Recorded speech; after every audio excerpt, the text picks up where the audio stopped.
La Unión Europea intenta acercarse a China y en ese contexto 4 líderes del viejo continente han viajado a Beijing.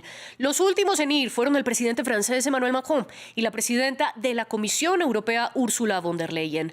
De un lado, Bruselas quiere afianzar sus relaciones comerciales con la segunda economía más grande del mundo y alentar a China a que utilice su cercanía con Rusia para mediar en la guerra en Ucrania. Pero del otro lado, hay reticencia por el cambio del orden mundial que quiere Beijing y por las denuncias de que el gobierno chino ha cometido violaciones de derechos humanos y es uno de los mayores contaminadores en materia de medio ambiente. Una disyuntiva que es evidente cuando, justo después de negociar con los europeos, el presidente Xi Jinping envió a sus tropas a presionar a Taiwán con ejercicios militares. Pero antes de profundizar en estas dos caras de la moneda, veamos un repaso en el siguiente informe de lo que ocurrió durante la visita de Macron y von der Leyen a China. Relaciones económicas y guerra en Ucrania. Los dos focos de los encuentros entre Emmanuel Macron, Ursula von der Leyen y Xi Jinping en Beijing. Francia intenta aprovechar las buenas relaciones entre China y Rusia, unidos por su interés en acabar con la hegemonía de Estados Unidos, para encontrar una salida pacífica a la invasión rusa de Ucrania. Nous y sommes attachés. Je vous sais attaché ô combien à la fois. Estamos comprometidos y sé que ustedes también con la Carta de Naciones Unidas y con los textos vigentes en materia nuclear. Y sé que puedo contar con ustedes, bajo los dos principios que mencioné, para hacer que Rusia entre en razón y reunir a todo el mundo en la mesa de negociación. El Kremlin ya ha rechazado un diálogo a corto plazo, pero mientras ni Macron ni Xi logren que Putin y Zelensky se sienten en la mesa de negociación, el objetivo es evitar la escalada nuclear. Debemos respetar nuestro solemne compromiso de no usar armas nucleares y de no recurrir a la guerra nuclear, y reanudar las conversaciones de paz cuando sea posible. La presidenta de la Comisión Europea fue más dura en sus palabras, expresó preocupación por los derechos humanos en el país y pidió responsabilidad a China como miembro del Consejo de Seguridad de la ONU, alineándose con las advertencias repetidas por Washington. Armar al agresor es una clara violación del derecho internacional. Es el agresor y nunca debe ser armado, y eso dañaría significativamente la relación entre la Unión Europea y China. En el ámbito económico y en palabras del presidente francés, Europa quiere comerciar con China, pero como hace Beijing, tiene que ser capaz de protegerse. Macron llegó al gigante asiático acompañado de más de 50 empresarios franceses. La aeronáutica europea Airbus o la empresa estatal de energía francesa EDF son algunas de las compañías que, en el marco de este viaje, han firmado nuevos acuerdos con sus socios chinos. Vemos cómo entonces este viaje muestra las intenciones políticas y comerciales que tiene la Unión Europea para acercarse a China. Pero ¿qué tan dependiente es Bruselas de Beijing y qué quiere China a cambio? ¿Se desmarcarán los europeos de su relación con Estados Unidos para unirse más a los chinos? Lo veremos en este debate de France 24 y para analizar todos estos temas invitamos a Bruno Binetti, investigador para Diálogo Interamericano sobre China y quien se encuentra en Londres. Y desde Mar del Plata, en Argentina, nos acompaña Patricio Justo, director de Diagnóstico Político Observatorio Sino-Argentino. Para nuestros televidentes, les recordamos que también hacen parte de este debate. Dejen sus comentarios y preguntas a través de las redes sociales. Nos encuentran en Twitter, Facebook e Instagram como @France24_ES y pueden comentar con la etiqueta numeral el debate F24.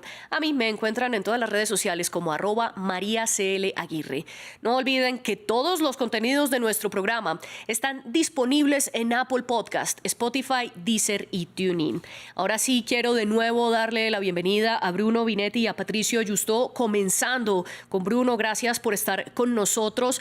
Estábamos viendo primero la cara dura de China con los ejercicios militares que han realizado durante 3 días en el estrecho de Taiwán, después de que la presidenta taiwanesa Tsai Ing-wen visitara Guatemala, Belice y su paso por Estados Unidos, donde se reunió con Kevin McCarthy, el presidente de la Cámara de Representantes. ¿Usted cree que la amenaza militar de China frente a Taiwán cambia en algo o no las relaciones de Beijing con Estados Unidos?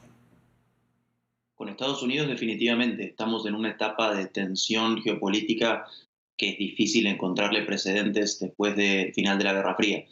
El tema es cuál es la posición de Europa en esta confrontación, y me parece que la idea del presidente Macron en su visita es establecer una posición europea autónoma de los Estados Unidos en un momento, como decías, muy desafiante, sobre todo por la guerra en Ucrania. La guerra en Ucrania de alguna manera acercó a Europa a los Estados Unidos, reforzó y le dio un nuevo sentido a la OTAN. Y en ese contexto, para Europa y para Francia en particular, manejar este aumento de las tensiones entre Estados Unidos y China alrededor de Taiwán va a ser muy, muy complejo. Y precisamente esta complejidad es la que mostró la visita de Macron y von der Leyen, y sobre todo ellos todos tuvieron posturas diferentes. Mientras Macron decía que Europa debe reducir su dependencia de Estados Unidos y evitar, por ejemplo, confrontaciones en Taiwán, von der Leyen tuvo una posición más dura y afirmó que la fuerza para cambiar el estatus de la isla es inaceptable y que la estabilidad en el estrecho de Taiwán es muy importante. Patricio, bienvenido y cuéntenos qué posturas hay dentro de la Unión Europea y si estas posiciones de Macron y von der Leyen nos muestran una división al respecto. Bueno, yo creo que son dos niveles de lo mismo, de la misma cosa.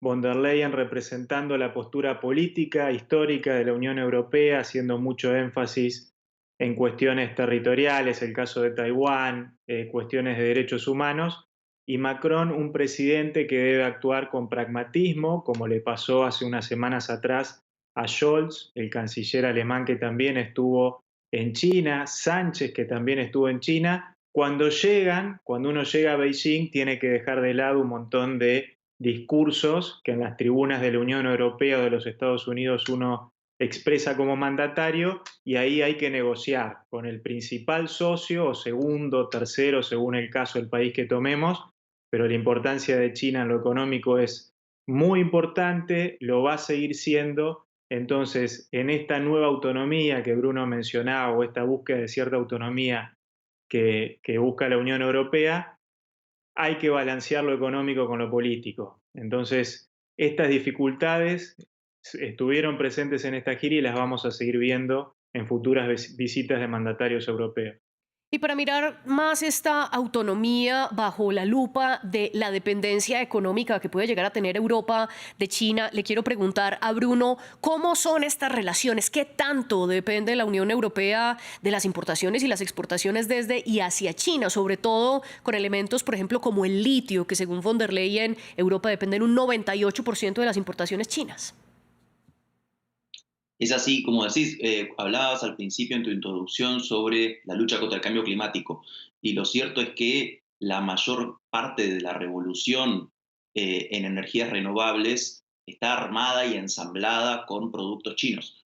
Las baterías de litio, Tesla acaba de anunciar que va a construir una nueva fábrica de baterías de litio en Shanghái.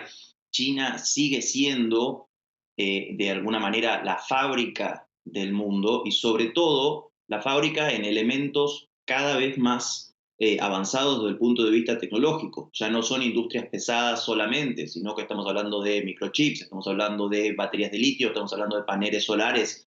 Y aparte, China, a pesar de que ya no es ahora el segundo país más poblado del mundo, sigue siendo el primer mercado del mundo.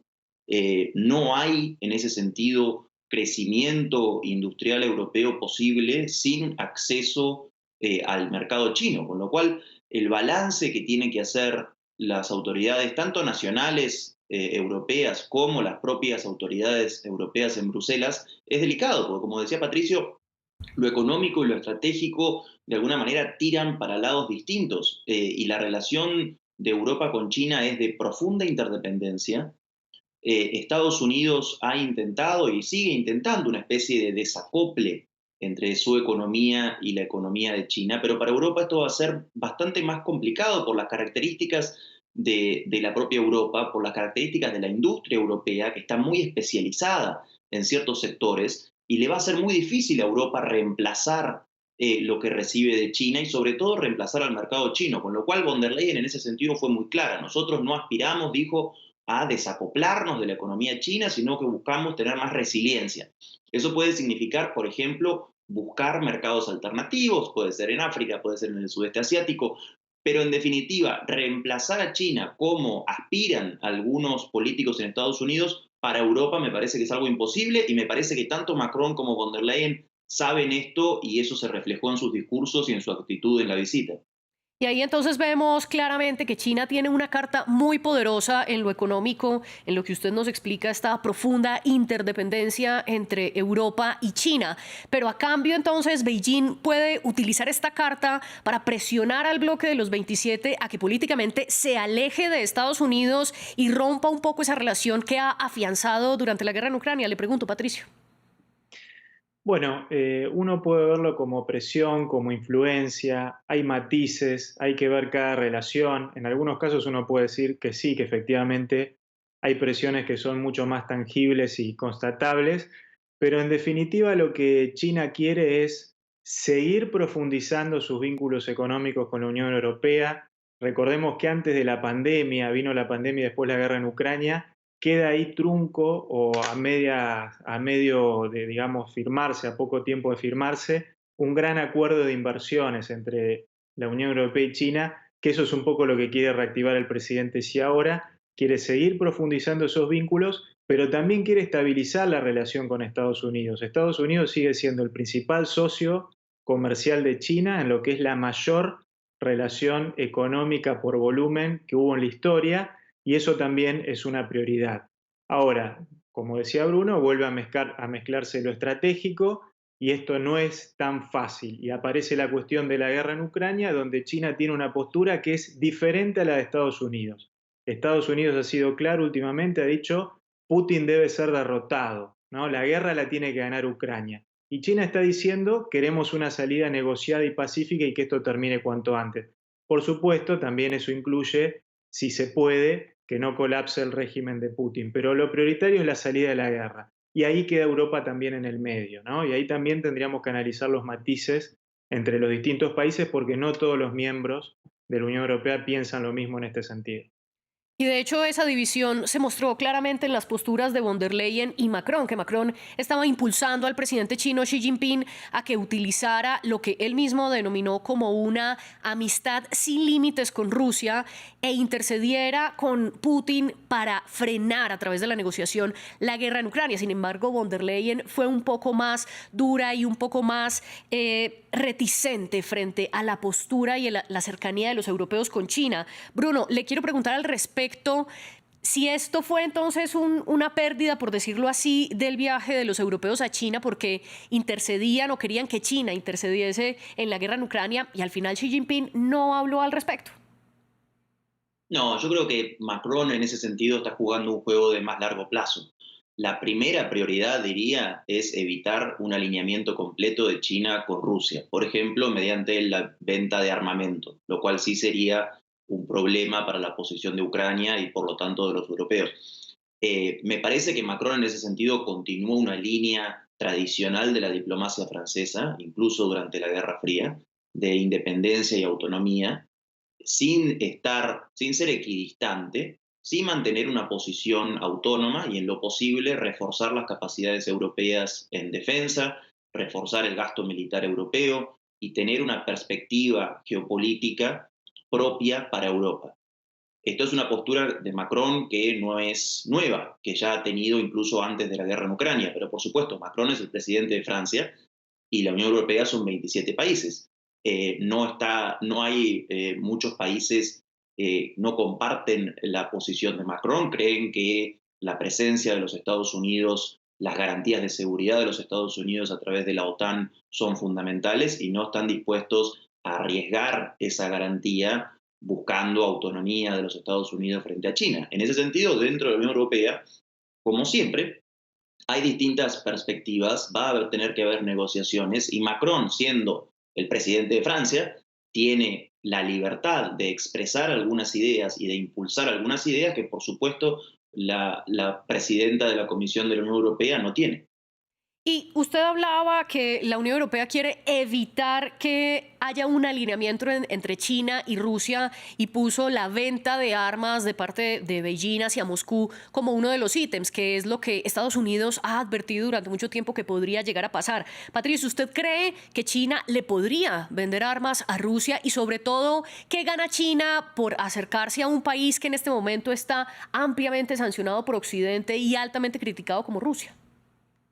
A ver, acá hay que separar lo que es la alianza estratégica entre China y Rusia, que incluso un evento tan disruptivo como la guerra en Ucrania no puso en riesgo, sino que todo lo contrario, profundizó. Por supuesto, podríamos hablar mucho más en beneficios de China que de Rusia en esta nueva ecuación, pero eso por un lado. Esa alianza va mucho más allá de este conflicto en particular y probablemente lo sobreviva. Ahora bien, China no tiene nada para ganar vendiéndole armas o incluso triangulando a través de otros países, como también se ha especulado. Todo lo contrario, China en este momento no estaría en condiciones de soportar el peso de las sanciones económicas y el peso en términos de daño de las relaciones diplomáticas que tendría, por ejemplo, con la Unión Europea, ¿no? Todo lo que estamos diciendo que China quiere trabajar para preservar y profundizar, todo eso quedaría muy, muy perjudicado a raíz de una posible venta de armas a Rusia. Además, cierro con esto, pensemos algo, China puede darle un montón de armamento convencional, incluso de última generación, como tiene China en este momento. Ahora, los principales analistas militares dicen que eso, ni siquiera eso podría cambiar la ecuación de la guerra y, de hecho, incentivaría que la OTAN participe mucho más y generando una escalada que podría ser ya peligrosísima. Ya estamos en una situación, por supuesto, muy crítica. Para China esto, de ningún punto de vista que lo veamos, puede ser positivo. Yo creo que si esto sucediese, sería muy difícil explicar desde el racional de Xi y de la diplomacia china en general. Y China también ha sido bastante renuente a el fortalecimiento de la OTAN y cómo ha revivido esta organización armada con la guerra en Ucrania. Por el otro lado, Xi Jinping firmó un documento de 51 puntos trazando una estrategia militar y estrechar estos lazos con Francia. Bruno, le quiero preguntar si esto puede entenderse entonces como un nuevo capítulo militar en la unión entre la Unión Europea y China. No, para nada. Yo creo que la Unión Europea y Francia están totalmente comprometidas con la OTAN. Eso no significa que Francia, en lo principal, vaya a estar totalmente alineada con los Estados Unidos, por ejemplo, respecto a Taiwán, ¿no? El acuerdo y la unión de la OTAN frente a Ucrania no implica que la OTAN vaya a convertirse en una especie de alianza militar anti-China. De hecho, la situación en el Pacífico sigue siendo muy compleja. Recordemos que Francia tenía este acuerdo para proveerle submarinos a Australia, que se canceló y se reemplazó por un nuevo acuerdo entre Australia, Estados Unidos y el Reino Unido. Francia tiene una presencia autónoma en el Pacífico histórica y presencia territorial en ese océano. Entonces, no se puede, me parece, trasladar el escenario europeo, que es un legado de la Guerra Fría y con bloques muy concretos y con una alianza militar muy institucionalizada, al Asia. Asia, me parece que Asia-Pacífico es una región mucho más fluida, donde las tensiones están subiendo, donde hay una especie de alineamiento y acercamiento de Estados Unidos a países como India y Japón, que China considera está diseñada para contener la China en Asia, pero me parece que todavía falta mucho para aventurar una especie de OTAN en el Pacífico.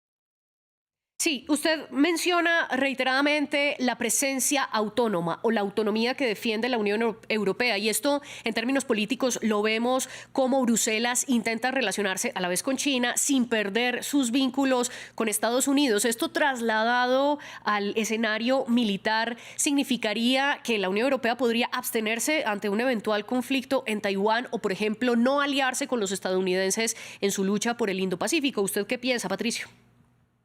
Bueno, yo pienso que eso sería lo que desearían, si eso sucede, ¿no? Lo que desearían la mayor parte de los miembros. Ahora bien, en los hechos creo que sería muy difícil sostener una neutralidad o alguna posición de tipo ambigua, sobre todo porque ya sabemos que si llega a estallar, ojalá que nunca suceda porque sería infinitamente más grave que lo que está sucediendo en Ucrania, habría algún involucramiento directo de los Estados Unidos, el mismo presidente Biden ya lo ha dicho, y de países como Japón y otros aliados muy cercanos, con lo cual la Unión Europea quedaría en una situación muy delicada donde sería muy difícil mantener una neutralidad, sobre todo por lo que dicen las mismas cartas de la OTAN y de otras organizaciones, por supuesto, mismo de la Unión Europea, donde hay un compromiso sobre esos principios. Así que creo que sería una situación muy delicada El deseo sería la neutralidad, pero no creo que eso pueda ser sostenible si se da un evento militar en relación a Taiwán. Claro, un deseo de neutralidad entonces difícil de cumplirse por todos los compromisos que ya la Unión Europea tiene con organismos como la OTAN. Bruno, ¿usted qué piensa al respecto de esta posición ambigua de la Unión Europea en lo militar frente a la disputa entre Estados Unidos y China? ¿Qué pasa con Bruselas? ¿Sigue entre la espada y la pared? Creo, complementando, coincido con lo que dice Patricio totalmente, complementando con eso, también va a depender de qué tipo, si llega a haber, y ojalá que no lo haya, qué tipo de conflicto estamos hablando alrededor de Taiwán. En estos días, como reflejaba tu introducción, China ha hecho simulacros de bloqueo hacia Taiwán, ¿no? Eso sería una escalada militar. Si eso sucediese, sería una escalada muy importante, no necesariamente un conflicto directo. Vimos, por ejemplo, al presidente Macron viajando justo antes, momentos antes de la invasión de Rusia a Ucrania, intentando una especie de acuerdo de paz. Va a haber probablemente, dependiendo del nivel de escalada, si estamos ante una guerra total entre China y los Estados Unidos, creo que, como dice Patricio, Europa no va a poder mantenerse neutral y no está en el interés europeo hacerlo. Pero a medida que van aumentando las tensiones, creo que lo que está intentando Francia y en cierta medida la Unión Europea es mantenerse con los canales abiertos, tanto en Beijing como en Washington, para, en lo posible, contribuir a rebajar tensiones. Si esto va a ser posible o no, si Europa va a ser escuchada en Washington y en Beijing, no lo sabemos, pero me parece que el rol que están buscando es ese, no ser neutrales en caso de conflicto, sino hacer todo lo posible porque las tensiones en aumento entre los Estados Unidos y China no se salgan de cauce para llegar a un conflicto. Patricio, y le quiero preguntar, en esta intención de mantener los canales abiertos, como nos dice Bruno, ¿cuál es la postura o qué significa la postura de personajes como von der Leyen, que son mucho más conservadores, apoyan claramente a la OTAN, a su alianza con Estados Unidos? Dentro del bloque de los 27 hay una clara división, con un Macron liderando más por acercarse a Beijing, pero con una von der Leyen bastante reticente al respecto. ¿Qué implica esta división dentro de la Unión Europea frente a las relaciones con China? Bueno, primero que es una división clarísima. Yo mencionaba lo que fue el viaje de Scholz, incluso exhibiendo más pragmatismo todavía que el propio Macron, que seguramente se vio incluso un poco acotado por estar acompañado en esta gira por von der Leyen, ¿no? Pero Scholz viajó solo y básicamente se enfocó en cómo profundizar, cómo mantener el balance comercial que hay actual, cómo ampliar el volumen de comercio, cómo hacer que las automotrices alemanas puedan vender más autos a China, y un poco lo de Airbus, que fue la empresa más importante en esta gira de Macron, cómo vender más aviones. Las agendas económicas de las dos principales economías de la Unión Europea, Alemania y Francia, van por un lado, y el discurso político, los intereses estratégicos que representa von der Leyen en ese cargo, van por otro, y probablemente esa disociación va a ir increciendo con el correr de los meses, independientemente del curso de la guerra en Ucrania, porque no olvidemos que previo a esto tenemos el impacto de la pandemia, que ha debilitado, golpeado fuertemente a las economías europeas, y la pandemia más las distorsiones que está generando la guerra en Ucrania han debilitado y han generado algún grado.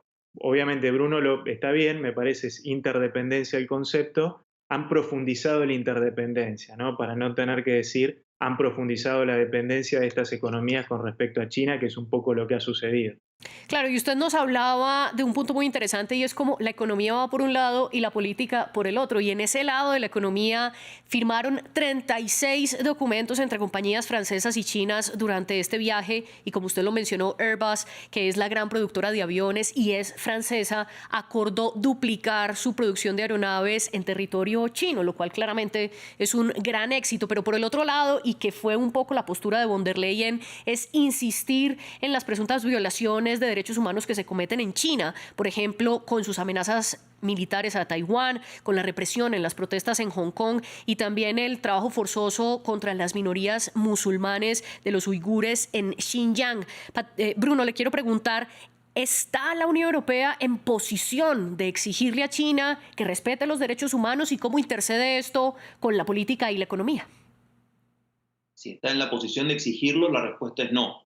Lo que sí, la Unión Europea se precia de tener una posición en el mundo como una superpotencia basada en valores, o esa fue la posición histórica de Europa, con lo cual es lógico que von der Leyen exprese su preocupación sobre estos temas. Claramente estos temas no están en el centro de la agenda o la visita no se hubiese producido. Me parece que en ese sentido prima el pragmatismo, tanto como en otros tantos países en su política exterior.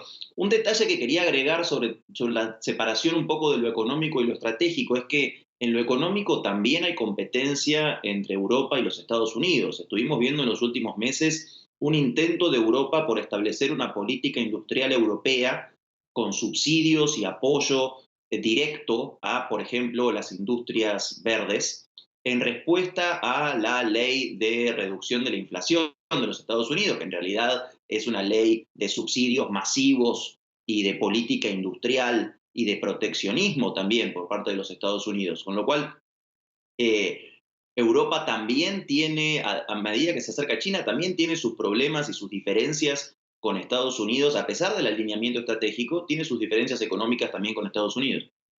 Y más allá de estos acercamientos, usted nos hablaba como de la idea que ha defendido la Unión Europea, que es basada en los valores y sobre todo las banderas del bloque de los 27 han estado muy centradas, uno, en los derechos humanos y dos, en el medio ambiente. Sin embargo, China está liderando que haya un nuevo orden mundial y por eso se está acercando a otros países, por ejemplo, como Rusia, India, Irán.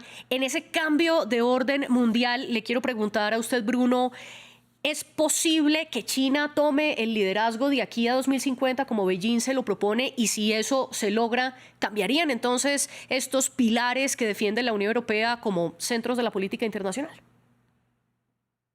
Una cosa me parece que es el PBI y el tamaño de la economía. En ese sentido, China parece estar encaminándose a ser la primera economía del mundo en algún momento de este siglo. Otra cosa distinta es el liderazgo de, como decías, un nuevo orden internacional. No tengo claro que ese sea el objetivo de China, pero tampoco tengo claro que China tenga la capacidad. No solamente se necesita poder económico, poder militar, también se necesita persuasión, apoyos, poder blando, atracción cultural. Entonces, no es tan fácil, no es solamente el tamaño económico o militar lo que determina el liderazgo. Y en ese sentido, China ha tenido problemas para construir un liderazgo, sobre todo con las grandes potencias, sobre todo con Europa, mientras que ha sido relativamente más exitoso, por ejemplo, en países en desarrollo, con sus programas de inversión, comercio, la Belt and Road Initiative, etc. Entonces, es más complejo, me parece, simplemente que esperar a que China crezca para automáticamente convertirse en líder. Patricio, ¿y cuál es su postura al respecto? ¿Podría convertirse China en el líder y qué implicaría esto para la geopolítica internacional? Bueno, a ver, acá hay algunas novedades que tienen que ver con las características únicas que tiene China, una cultura milenaria muy particular, un país que ya fue la primera economía mundial siglos atrás y que ahora simplemente reclama lo que reclaman todas las grandes potencias cuando llegan a esa posición. Yo lo que tengo dudas es, porque por lo menos no está expresado en la narrativa china, ni tampoco lo veo en las acciones, es la búsqueda de crear un nuevo orden mundial, ¿no? Como dice un poco la diplomacia estadounidense en sus discursos. Me parece que lo que China busca es más representatividad, es lógico, y que este orden actual esté un poco más moldeado en función de los intereses de China, como lo han hecho, repito, otras potencias a lo largo de la historia. Esto, por supuesto, genera igualmente tensiones, aunque no sea un cambio profundo del orden, que es un orden, de hecho, con el que China se ha beneficiado y con el cual en los últimos 40 años ha logrado un desarrollo económico espectacular. Bueno, igualmente esto va a generar tensiones y realineamientos. Lo estamos viendo en el BRICS, lo estamos viendo con la revalorización de la Organización de Cooperación de Shanghái. Hay nuevos bloques donde China es protagonista que están teniendo más importancia que años atrás y entran en tensión en algunos aspectos con la agenda de la OTAN y de otros organismos. Esto no es novedoso, no debiera asustarnos. Lo que debiera preocupar es cuando estas tensiones no se pueden resolver por los canales diplomáticos, como ya hemos visto en algunos ejemplos. Y en esta reorganización ya hemos hablado de cuál sería la postura de la Unión Europea, de Estados Unidos y por supuesto de China. Usted menciona los BRICS, que es un tema que usted ha estudiado bastante. ¿Cuál sería la postura de estas naciones emergentes, sobre todo de la latinoamericana Brasil? Bueno, en el caso del BRICS, yo ahí lo que veo es una confluencia cada vez más visible de ciertos intereses económicos. Ya estaban plasmados desde el inicio mismo del BRICS, es un poco el espíritu fundacional de esto, ¿no? Las economías del sur global, emergentes, ¿sí? Que tienen ciertas características comunes en escala, en las cosas que producen y en las aspiraciones que tienen, pero ahora entran a jugar algunos otros factores geopolíticos. China le está imprimiendo a esto más contenido y se están acercando otras potencias medias como Arabia Saudita. Podemos mencionar el caso de México también, que está ahí en lista de espera para ingresar. Estas organizaciones ya no solo representan esos intereses fundacionales, sino que ahora quieren ampliarse, quieren lograr más número, más volumen y tienen un contenido que incluye otros temas que van más allá de lo económico. Yo la tendencia que veo es que esto siga ganando espacio, que estas organizaciones sigan ganando volumen y sigan ganando espacio. Por ejemplo, si tenemos que hacer un balance de qué va a ser más importante este año, la cumbre del G20 o las cumbres de la OTAN y de la Organización de Cooperación de Shanghái, y si querés también sumamos al BRICS. Va a ver que me parece que la agenda va a ser mucho más importante en estos últimos casos que en la del G20, donde va a haber ausencias, divisiones cada vez más marcadas, problemas para generar un comunicado. Me parece que esa es la tendencia. Bruno, ¿usted coincide con este punto de Patricio en que claramente estas reuniones del sur global van a ser más determinantes que la del mismo G20? Creo que, como bien describe Patricio, estamos yendo no hacia el reemplazo del orden internacional liderado por Estados Unidos y, si se quiere, Europa, por un nuevo orden internacional liderado por China, sino que estamos yendo hacia un sistema internacional más fragmentado, a un sistema internacional donde ya el poder está mucho más distribuido que en la posguerra fría. Y eso naturalmente genera enfrentamientos, genera tensiones, genera conflictos, porque se trata de un periodo de transición de poder, de transición de valores, de transición de liderazgos muy complejo. Los BRICS pueden jugar un rol. También es cierto que hay bastantes diferencias entre los BRICS, ¿no? En India, por ejemplo, en términos militares, cada vez más cercana a los Estados Unidos y con diferencias incluso territoriales con China que han llevado a ciertos conflictos en la frontera, con lo cual tampoco es que los BRICS actúan en el concierto internacional de manera unánime. También hay matices dentro de este grupo, ¿no? Y en este sistema internacional más fragmentado al que vamos a atender, según usted nos dice, ¿cuál sería entonces la ganancia que tiene la Unión Europea al acercarse a China ya para ir cerrando nuestro debate? Su conclusión, Bruno. Me parece que Europa lo que aspira es a no depender exclusivamente de las posiciones de los Estados Unidos. Claramente en Washington hay un consenso bipartidista alrededor de una especie de recreación de la Guerra Fría y de una estrategia de contención de China. Europa me parece que a lo que aspira es a mantener los canales abiertos, como decía, a no alinearse automáticamente a la posición de los Estados Unidos y a mantener una postura que defienda los intereses europeos en materia económica, que no siempre se alinean a los Estados Unidos, y mantener una posición, sin ser equidistante, sin abandonar la alianza militar con los Estados Unidos, una posición mucho más moderada en cuanto a las relaciones con China de manera más amplia. Gracias, Bruno. Y Patricio, ¿cuál es su conclusión frente a este acercamiento de Bruselas hacia Beijing en esta nueva reorganización del sistema internacional?